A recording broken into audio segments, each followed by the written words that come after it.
Alrighty then, welcome to Veil of Death MTG and to another fun cEDH deck tech. The last one was well received, so let's keep this train rolling.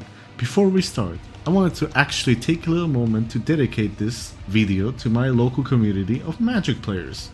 From the west all the way to the east and all over the place. It's not always a smooth ride, but wait, can you hear that? The rumble.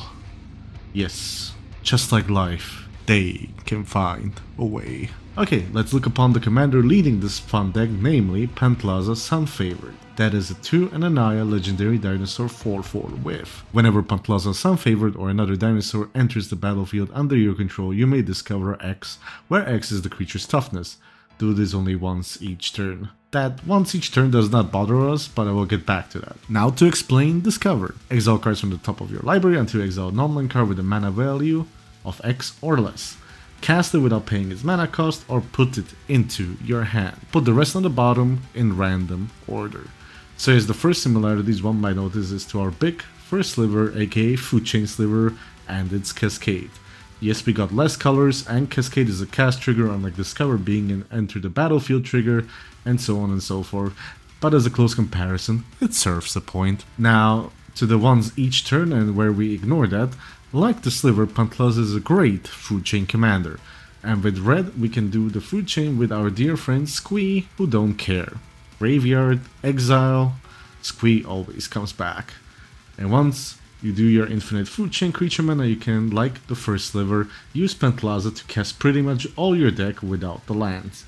The upside with Discover and things you don't want to cast you can put into your hand, while Sliver and Cascade put it on the bottom of the library.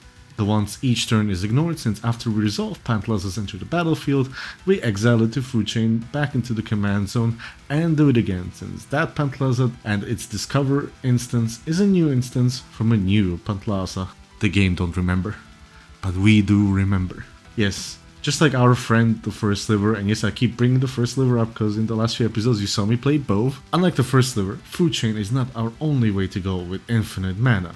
We got our trusty Dockside teamer Sabertooth, Infinite Treasure line, if your opponents have enough artifacts or enchantments in play. Now, full disclosure, my build was a little different.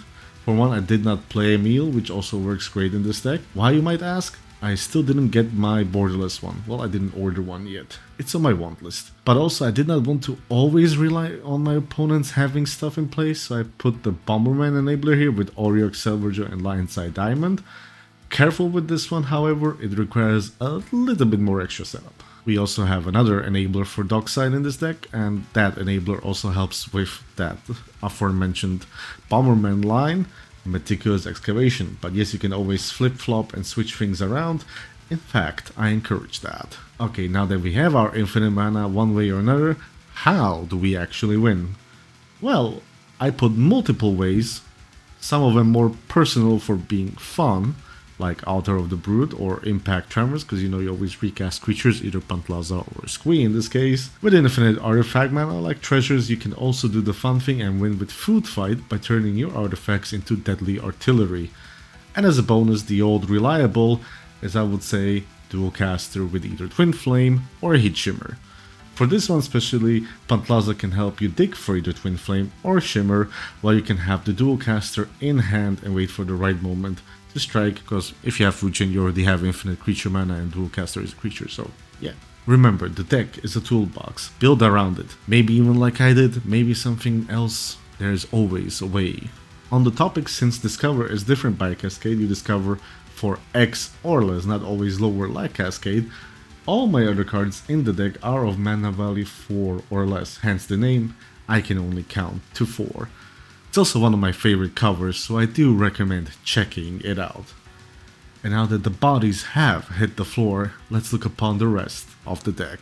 Like last time, we are going from the bottom right to the top. We got a modest 28 lands, since we do not need a Tainted Pack style mana base. We got basic lands, dual lands, fetch lands, and other utility lands like Boseiju and Cradle. A pretty standard land base, no special tricks to this one. On the topic of mana, let's switch over to artifacts before moving to other things. We got rocks, crypts, talismans, moxen, all the fast and good stuff. As I mentioned, we do have the Altar of the Brood as a win con, the one ring to draw some cards, And last of the artifacts I do want to mention is Grinding Station, which also helps us with our breach lines. Which, oh look, brings us to the enchantment section of the video. We did talk about Food Chain, the excavation, the food fight, the impact tremors as wind conditions, so let's move on to the other fun stuff. We got more drawing power with Sylvan Library, more mana with Carpet of Flowers, which by the way is amazing in this deck. I highly recommend that. Trust me. The breach, so we can mill some extra cards with that aforementioned Grinding Station and recast them to attempt a win later if our first one failed. I mean, Station and Breach are always friends. Always have been. And that is why the final enchantment, Bene Supremo, aka Greater Good, is also helpful. You can sacrifice Pantlaza, draw 4 cards, discard 3, fuel the Breach. It may be your hand if you need something specific. Also, like Excavation, once you get Salvager's Lion's Eye combo onto the field. But again, you can always switch out to different tactics. These are some of my favorites. Let's move on to instance or interaction on the stack if you might. Remember, we are a Naya color, so we mostly have Red Blast, Pyro and SWAT. So instead of blue interaction, we got removal, like Bolt, a Braid. Soul Partition can be used in more ways than one. We got Silence, which you can, stop your opponents from winning or help you win. You can always protect yourself with Veil of Summer or stop that passkey intuition from your opponents. And remember, always swords that Dranif to Oblivion.